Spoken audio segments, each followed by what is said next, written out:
Hello and welcome to Between Two COOs, where phenomenal chief operating officers come to share their knowledge, advice, and at the very end, a crazy story.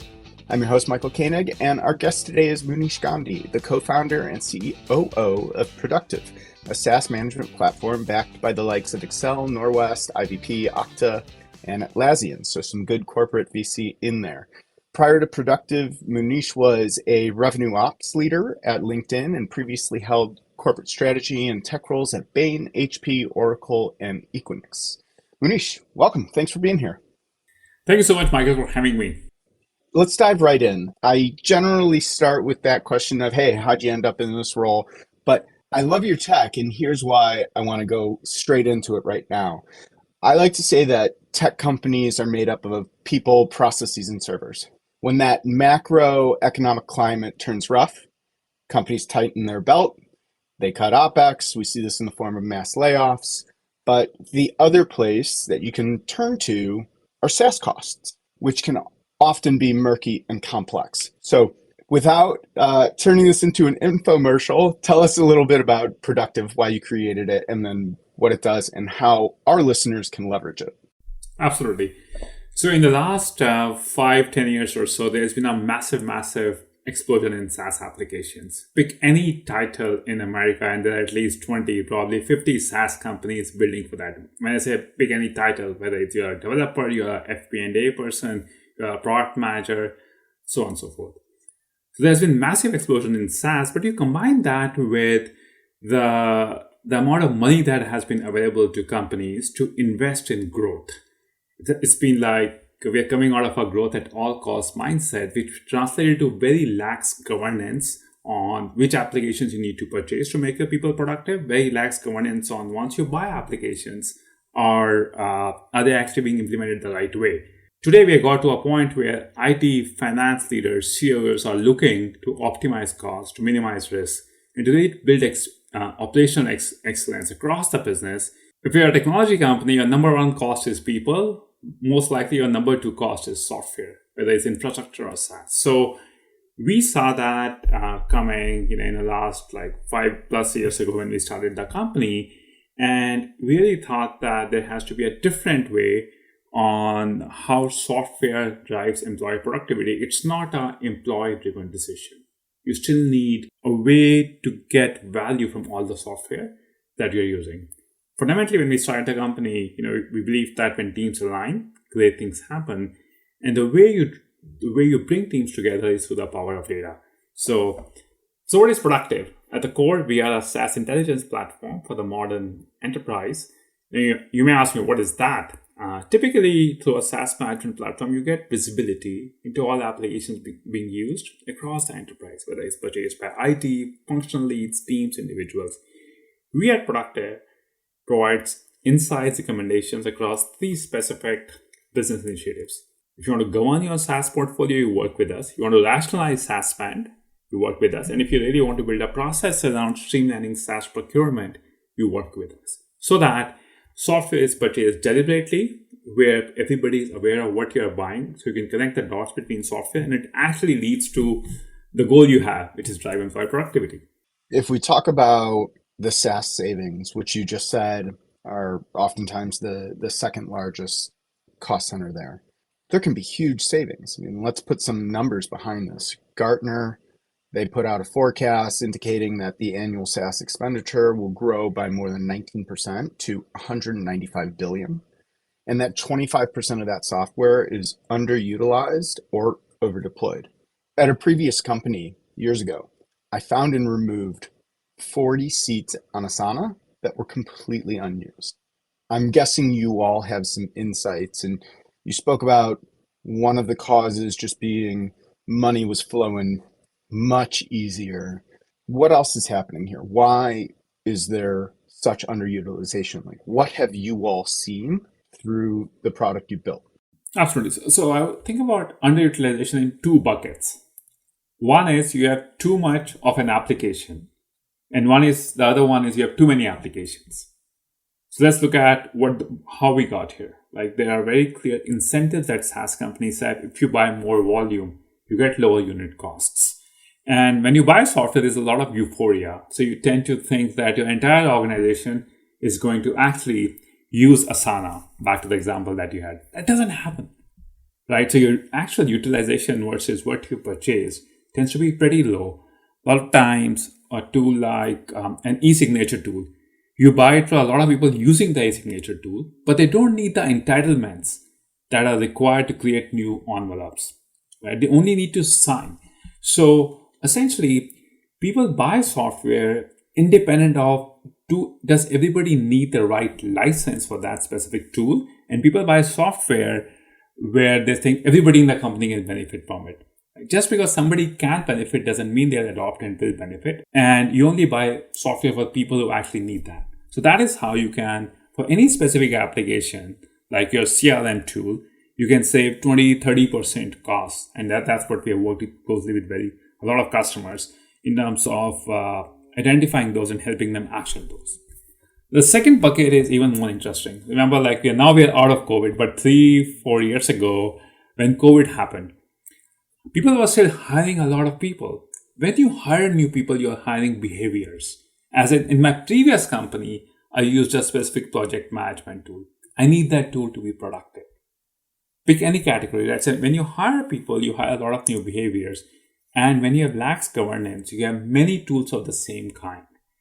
Many companies we work with have 6 or 7 different project management tools, product management tools, portfolio management tools. Right? At some point, when you have 20 tools, it actually is bad for productivity. So forget about the financial aspect. Like when I have to work with finance, I use a specific project management tool. To work with marketing, a different one, etc., etc. So the second category, slightly more difficult, is you have too many tools in the same category. Now you need to have a standard, as in these are the IT sanctioned tools for any specific category. And that's how we will both drive better productivity and much, much lower cost. So in that itself, companies have shut down tools worth hundreds of thousands of dollars just because they have too much duplication. I love SaaS euphoria. It's the honeymoon of after you buy a SaaS product. This product can solve all of our problems, right? All the problems. You talked a lot about governance, and the other parts to this are risk and compliance, or GRC. And the importance around it is rising. And we're seeing that companies really do need to start paying attention to it earlier on in their life cycle. How should they think about that at the very base minimum level? So look, what do you expect from software? Let's start there. Like, why do you purchase software? You make software to streamline processes to make your people more effective. Like, SaaS is a different delivery model. It's a different billing model, but it doesn't change what you buy, like why you buy software, right? So our most mature customers, they have a specific process. They call it a software architecture review board, where every piece of software that is purchased goes through that. Like you may be head of sales trying to bring in a new piece of sales software. So you'll bring like, hey, this is why I want to purchase this software. And the architecture board helps to vet. Is it duplicating with somebody? Does it actually meet the compliance posture we have as a company? As in, is it SOC 2? If you're a financial company, there are specific standards there. If you have government business, is it FedRAMP compliant, etc.? So basically, you control for compliance at the point of entry. It cannot be an afterthought. And to do that, you need a very, very clear understanding of what you have, why you are buying a new tool, and does the new tool meet all the criteria that you have, right? So that's where you bring in compliance much earlier into the process, very data-driven approach. And this is something also typically a CEO would sponsor, saying, hey, we are doing the right thing by the company. I'm not against you buying a tool. I want to make sure that we get the right benefit and we don't break anything of which we may get audited later, etc., etc. Right? So it's bringing that ownership mindset to software purchasing. That to me is governance. And you talked about hiring behaviors, and that's a big just change in operating behavior. You spoke just now about controlling it at the point of entry. One of the things I hate is getting an email from some external account exec saying, hey, we noticed that there are 60 people with a two cows domain using our software, and would you like to save some money on it? Let's get you on an enterprise plan or something like that. Oftentimes they're freemium, usually. And at that point, I have no control over the point of entry. I think a lot of companies just experience this with OpenAI and ChatGPT. That can be quite severe. It can have severe consequences that we saw, as we saw with Samsung when they input all this proprietary code into OpenAI. I mean, how do we pull back at that point? Can we? How do we pull back and get control at that point of entry? So the foundation of like what we do as a business is to provide you visibility, independent of how people are using tools. So for example, visibility comes from you have officially sanctioned something. So from your financial ERP, somebody is expensing something as a second source. Somebody is using their email credentials, company email credentials to log in. And then we also have network integrations to cloud access security brokers. So with all of that, we'll paint for you the fact that you have 60 people using either a premium product or a paid product on their credit card. So you're not surprised. And those are the kinds of insights which we will help provide you so you can optimize and rationalize your portfolio. And because whether you're CFO or CEO, the one thing they all hate is that, hey, you need to sign this paperwork by this date, otherwise 80 people on your company will stop having access. You're like, what are you like? Which, why do I not hear about you? So I think that's, unless you have good visibility, how can you make decisions? It can be tough. I mean, especially when you have like Google SSO. It makes it so easy to, one, sign up for whatever, but also two, have like multiple different accounts where you may actually have a corporate account and for whatever reason that person used Google SSO and it didn't get added. So yeah, it isn't streamlined, right? And it's quite sort of meandering. And how do you get there? Let's talk about AI and how it fits into this picture. And not necessarily talking about generative AI, but just in general, being able to leverage that in the type of scenario that you're talking about, which is this oversight, this governance. How are you all thinking about this? Yeah, that's a fantastic question. Everybody's thinking about AI, and end of the day, I believe fundamentally AI solves two problems. First is it is able to better collate all information out there. What that means is we have a lot of information about our customers, but then we can also combine that with a lot of publicly available information around like what tools exist out there. How can we contextualize what a company is using, not just based on their own data, but also what exists out there, right? So AI, like today, one use case we have is around fuzzy logic. We can go through your finance ERP, and see, okay, somebody may actually be, expensing a software tool, but marking it as entertainment and meals. So we know that it's like, we can match based on app names, vendor names, etc., etc. But at the end of the day, it's a way to collect all the data, internal and external. The second big part where AI is going to play is now that you have all this information, what do you do about it? I think, and for people who are in our domain, like procurement people, IT people, finance people who are using our tools, how do you become a co-pilot for them? Hey, this happened. For example, this last 2 weeks, a specific application went from 10 people to 60 people. You really need to pay attention to it because otherwise you're going to be surprised downstream. Or an employee is going in and buying a new tool, then you interject that saying, by the way, we use these four other tools which solve the same problem.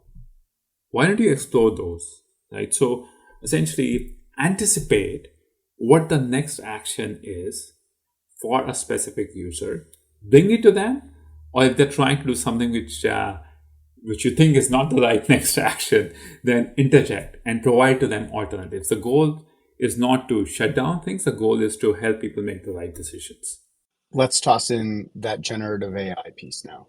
I saw that one of the things that Productive can do is look at, I believe, the actual contracts and the stipulations that we have there.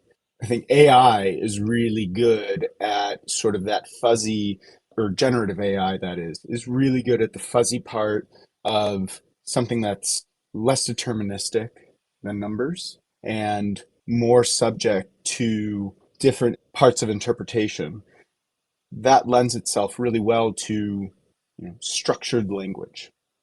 If you're looking at contracts, for instance, and you have renewals coming up, how can you all think about this? How do you all think about leveraging that type of generative AI to streamline the renewal process?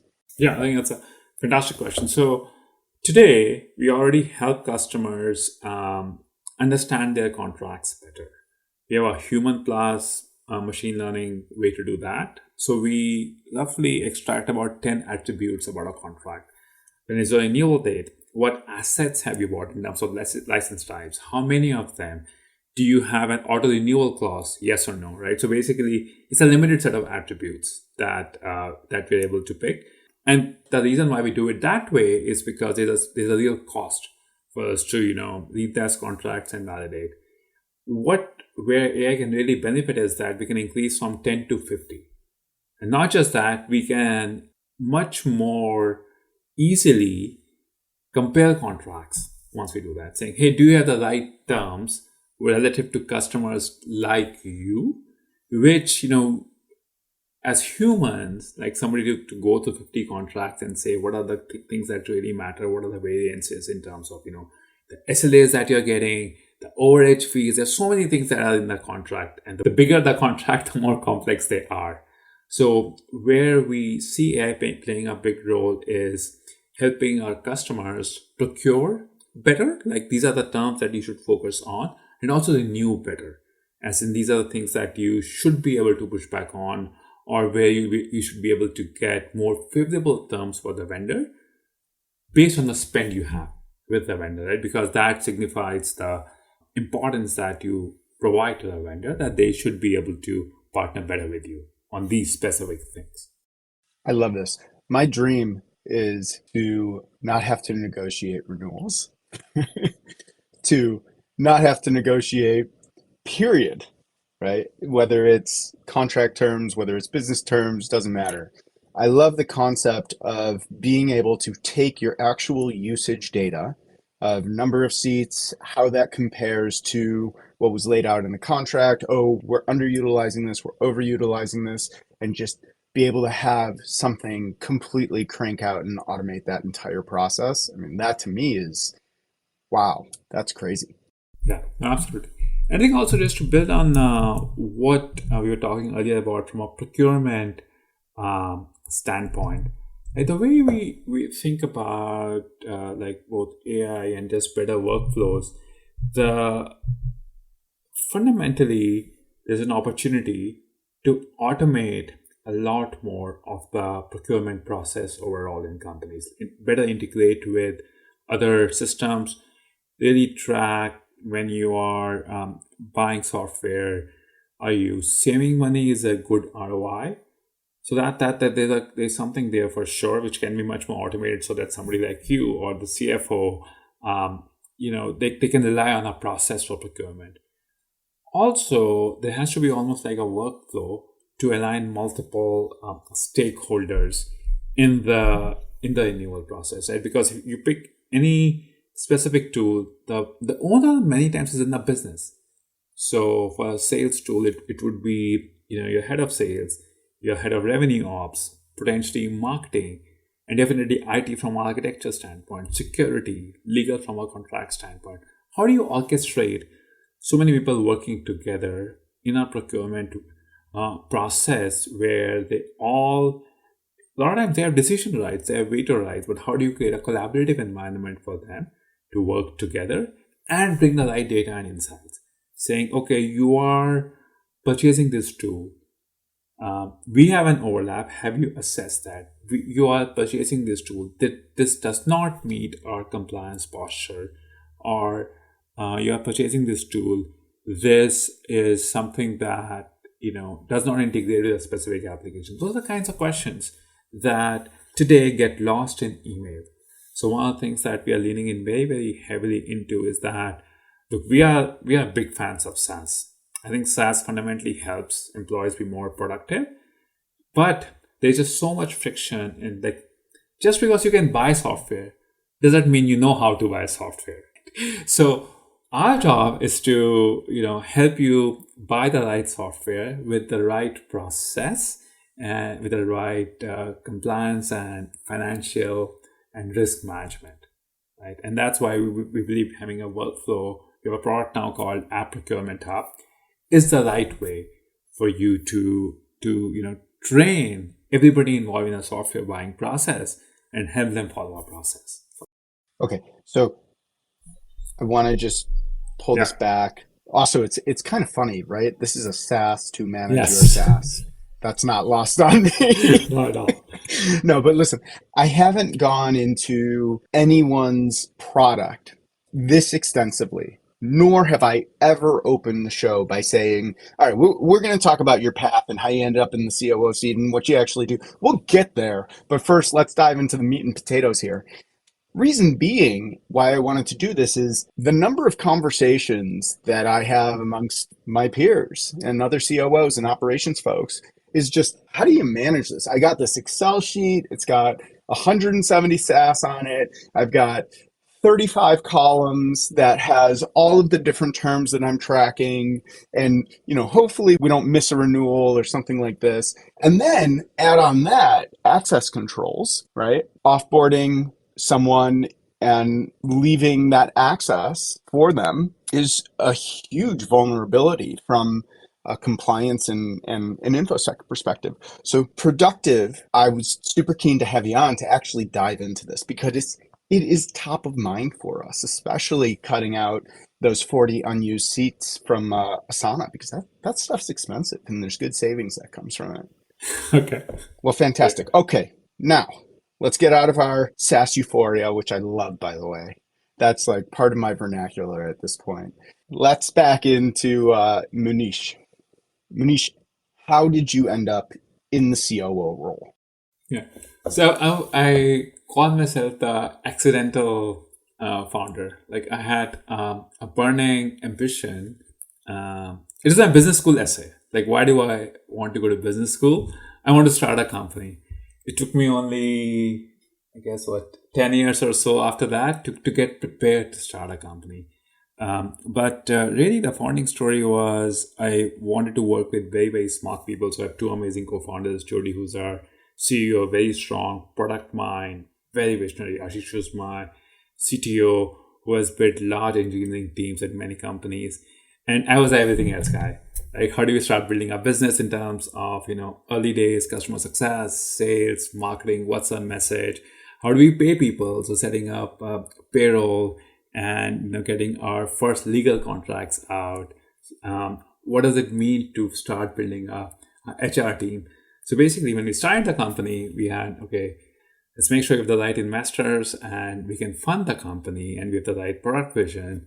Let's make sure that we can actually build it, have a strong engineering team, and let's make sure that we can operate well as a company. So that's how we came together. And the CEO was like that catch-all thing spanning both operations and go-to-market that I started. Over time, of course, we have had a lot of executives now who own each of those functions.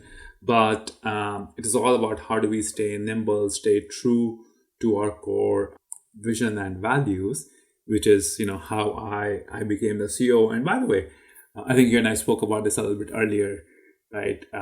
CEOs come in different flavors. Right? There's one which is very much all back office, second which is all go to market, third which is more like a chief of staff for the CEO and special projects. Because initially there was no go to market, I started more on the operations side, setting the foundation for the company. But then more and more the last few years have spent most of my time on the go to market side.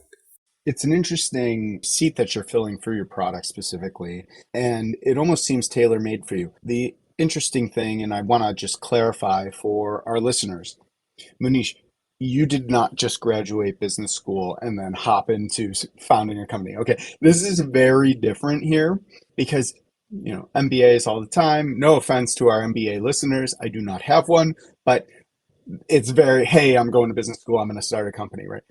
No, you had a lot of stops along the way at some very major companies doing very major roles. The last one before Productive was RevOps at LinkedIn. So this is like a lot of deep experience. Generally, when you're selling software, like the saying is the easiest software to sell goes towards sales and marketing, right? Those dollars really fly freely. Now, yours is not aimed at sales and marketing companies. As someone with a commercial background like you, how did you go about that? Because it's a much more difficult sell when times turn tough. Software that doesn't go towards top line gets deprioritized. Yeah. So when I was at LinkedIn, right? Maybe I'll give you a window because that's how I navigated to Productive. So I was part of a small team, and we are trying to make LinkedIn for sales. At some point, the Sales Navigator product used to be called LinkedIn for Sales, which was very much a B2C offering. And then our charter was to make it a standard B2B product. Any modern sales team should use Sales Navigator. The tactics which were there were all about, hey, maybe we can have an individual try it, let's have a team try it, and at some point we'll earn the right to have an enterprise conversation with the CRO. The reason I bring it is that like I saw firsthand, like typically the different paths that enterprise companies are trying to build a big business, but I also saw so much friction that was there on the buyer side, where nobody wants to negotiate with vendors. Nobody wants to be told that you have 100 people using a specific tool in your company. So that was sort of my point that this problem around buyers is very prevalent when you talk about vendors. At the same time, the productivity impact was very real, as in when you use some of these tools, you actually get people more effective, productive at their jobs, right? So that is one point of view. And Jody, who's our CEO, he said basically getting everyone the right tools to do their job, it's a data problem. Like you have to think through longer term around what is the attribution that comes. As in when you use these specific tools in these specific way, you actually get to be more productive. And that's why we call the company Productive, right?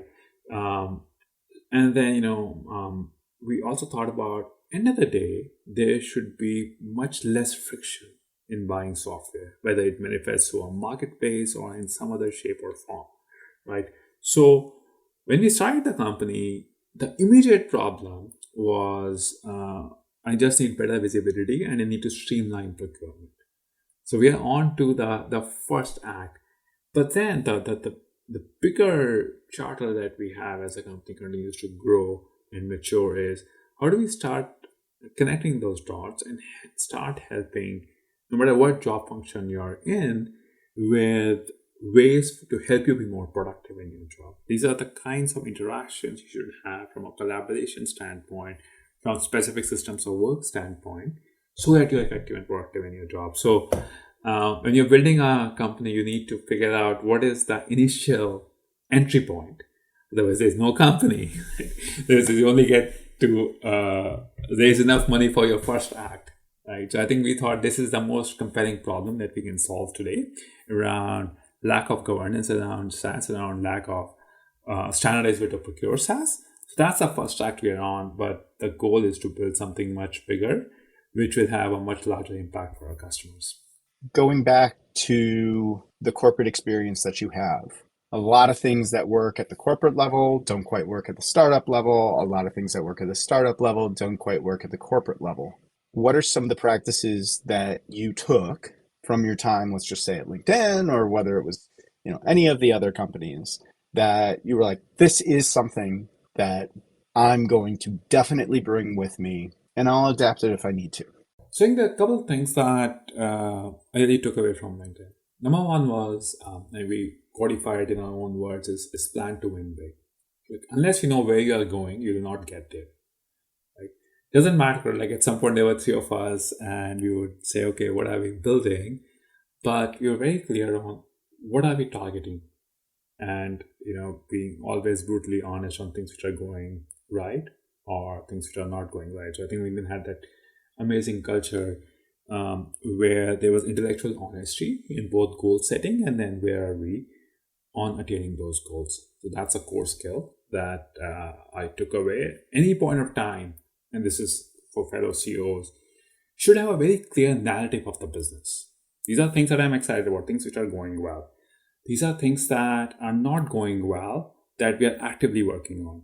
These are things that are not going well and I don't care because you can't fix all the fires. So I think that specific narrative, I think that's a core skill set that really I solidified at LinkedIn.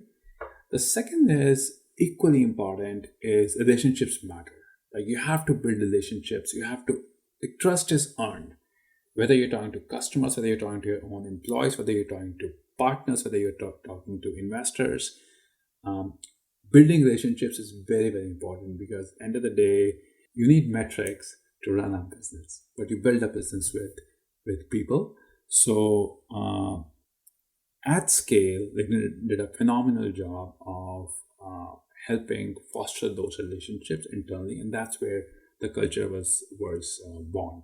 So I think that's again something that I always remember that every conversation I go in with extreme empathy, as in like, what does somebody expect to hear from me? How I can help them versus these are the five slides I'm going to talk to you about. This is my message. You got to sit there and listen and be wow. No, I mean, that's just wrong. To me, relationships come from empathy, and I think that's again something that I learned. And every day I think about how can I make an impact to people.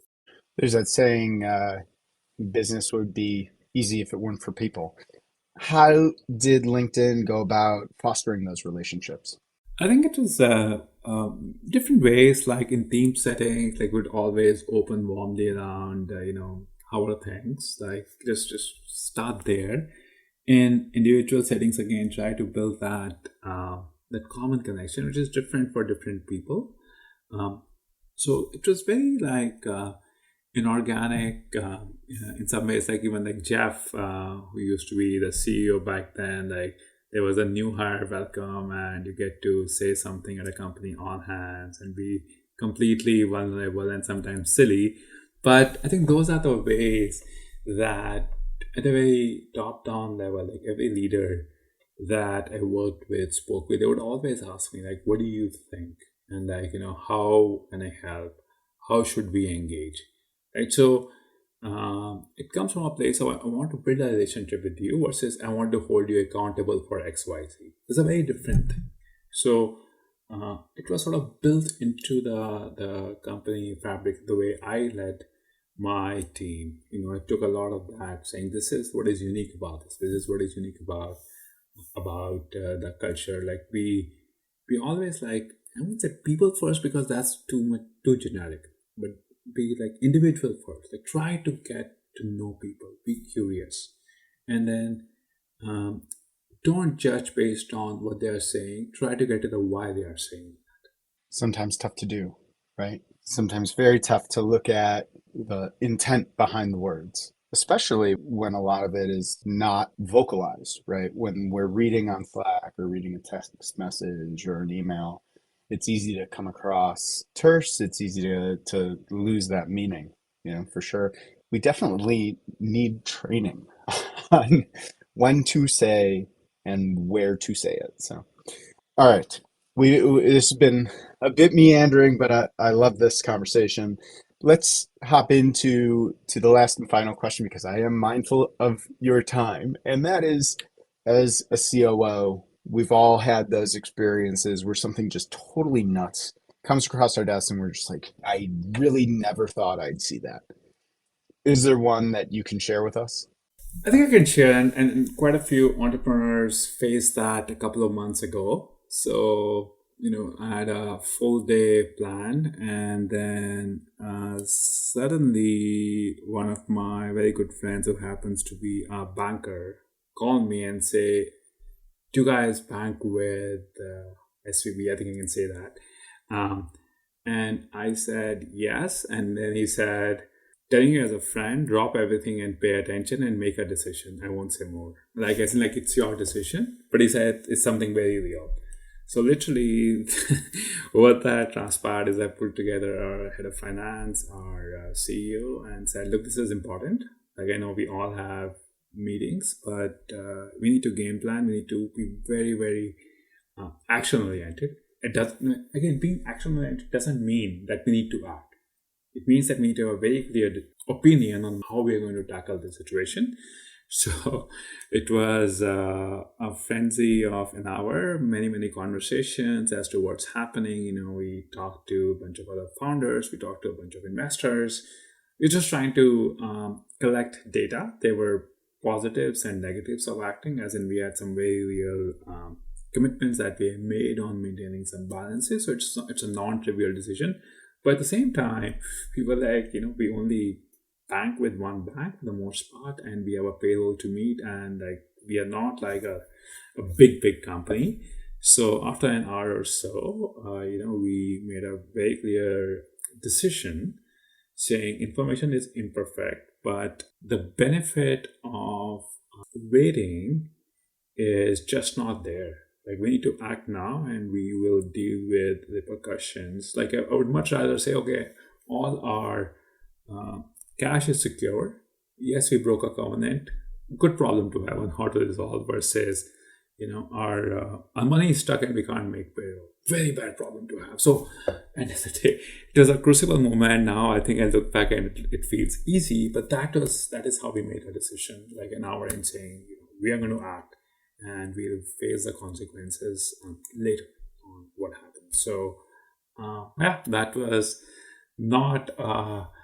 It was a memorable day, but not in a good way. It was a memorable weekend. I mean, that was crazy. I remember having those conversations. I mean, you got to buy your friend a really nice bottle of scotch or something because that's incredible risk management. That's also one of the things, and I didn't know that y'all had your cash in SVB. Otherwise, I would have brought this up much sooner. But it's also part of bringing in risk management practices earlier on.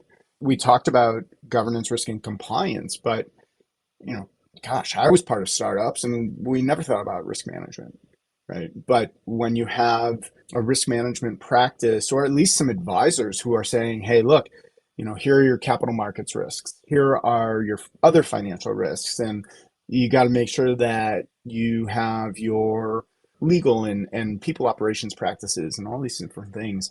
I think there's also an opportunity to bring that more to smaller companies, though probably not as a SaaS. Well, Munish, thanks so much. Yeah.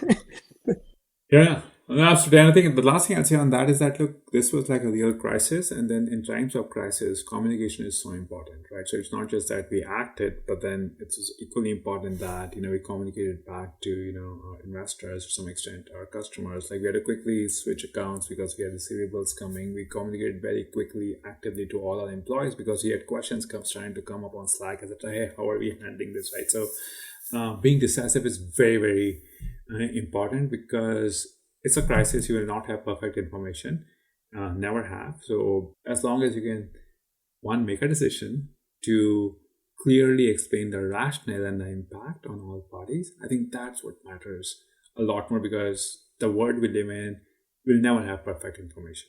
I mean, that's what leadership is all about. I'm trying to think about, I mean, I remember taking panicked phone calls. I'm also trying to think about being you and your CEO and the rest of your executive team and going, wow, we got lucky. We got lucky ultimately. Everyone got lucky though in the end there. But nonetheless, crazy, crazy time. Well, Munish, thanks so much for joining me. I appreciate it. This was fantastic. Thanks for listening to Between Two COOs. I'm your host, Michael Koenig, and a very special thank you to Munish Gandhi for joining us today. Tune in next time for our next COO chat on Between Two COOs, and be sure to subscribe on Apple Podcasts, Spotify, or wherever you listen to podcasts so you never miss an episode. Just visit betweentwocoos.com for more.